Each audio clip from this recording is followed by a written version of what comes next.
Campus by the Sea, University of Sunny California, Santa Barbara. A beautiful place to live your first 4 years of adult life.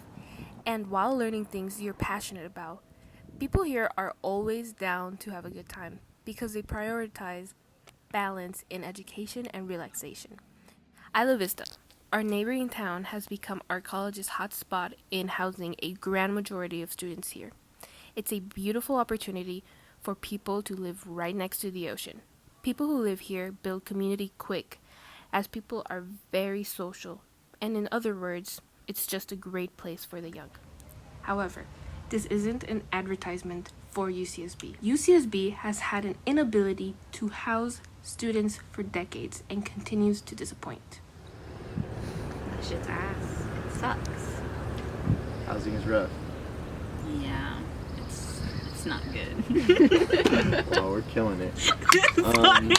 I think there's too many people, not enough housing. The divide between the price of housing and the actual amount of money that the average student has is larger than it should be. Whether that be because jobs around here don't pay very well, or just because there's a lot of rich kids and also a lot of poor kids. I don't know. I think it's probably a mix of both. But it's hard to get a place to live unless you're one of those rich kids. Landlords suck. That's the point. Student housing pushes out people who have been living in IB for a really long time, and a lot of them are low-income individuals who are also Hispanic.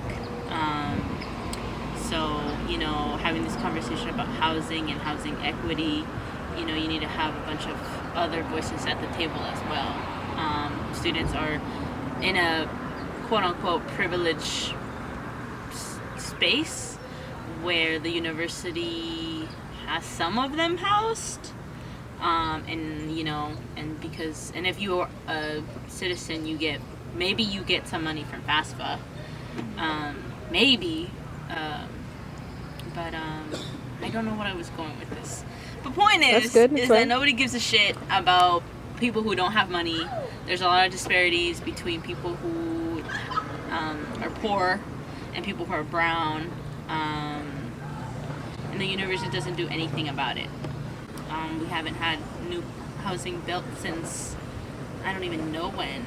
There is a project right now called the San Benito project, but there's been no actual progress or process in it, and no student voices have been accounted for that project. I mean, Munger Hall was a thing, but then there was no transparency between the administration and the students of where it was, if it was going to happen. From what we know, it didn't even go through certain processes so that it would become official. And then Munger died, and then there was nothing said officially about Munger Hall ending. So, yeah. Yeah. No, you're right. He literally died, and then it was just like, oh, what do we do to the students for their housing? And it just kind of became like, well, scrap that then. We'll start San Benito. Mm-hmm. And it's like, you're still not getting the point here. Like, you're not even talking to students on how they feel and, like, what they need. And you're just leaving it up to a bunch of, like, elite privileged people to decide housing for students. It's a joke. This school is a joke. The way that the school handles their housing is a joke. Like, the school is supposed to serve its students. And not providing housing is one of the things that it should be doing. It's fucking job to give students housing. I don't care what they say. They're like, oh, we admitted you, now you have to figure it out. No. You admitted, so now figure out how the student's gonna live. Because what is going on at home, if someone has a home, is gonna impact their education. So let's encompass all of what it takes to be a student here at UCSB. And a lot of that is housing.